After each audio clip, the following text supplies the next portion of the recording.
ছেলের জন্য বাবা এমন মিথ্যা কখনোই বলবেন না। মাশরাফির বাবা মিথ্যা বলেননি, আমি সে কথাই আপনাকে বলছিলাম। মাশরাফির বাবা আমার মনে হয় না মিথ্যা বলেছেন। ছেলের জন্য বাবা এমন মিথ্যা কখনোই বলবেন না যে মাশরাফি নড়াইলে যেতে চান না মৃত্যুর পর, এটা মিথ্যা, এরকম না। আমি আপনাকে একদম বিস্তারিত যেটা বললাম যে মাশরাফির স্টেটমেন্টটা আসলে মাশরাফি কোনোভাবেই চাননি যে এই স্টেটমেন্টটা জনসাধারণে চলে আসুক।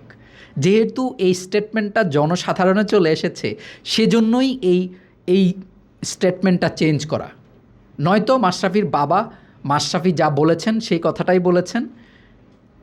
কিন্তু মাশরাফি তো তখন জানতেন না, বা মাশরাফির বাবাও কি জানতেন যে কোনো একজন সাংবাদিক তার কাছে যাবেন এবং তিনি এরকম একটা স্টেটমেন্ট সংবাদ মাধ্যমে দিয়ে দিবেন যে স্টেটমেন্টটা এইভাবে ভাইরাল হবে? এই প্রি প্ল্যান তো আসলে কারোই ছিল না, ছেলেরও ছিল না, বাবারও ছিল না। যেহেতু দুইজনের কারোই ছিল না, সেই জায়গা থেকে আপনি বলতে পারেন যে এটা একটা হিউম্যান এরর। এই এররটা আসলে কোনোভাবে স্টেটমেন্টটা চেঞ্জ করে আমরা দেখছি যে এটাকে কোনোভাবে আসলে ঠিক করার চেষ্টা করা হচ্ছে। সো মাশরাফির বাবাও মিথ্যা বলেননি, মাশরাফিও মিথ্যা বলছেন না।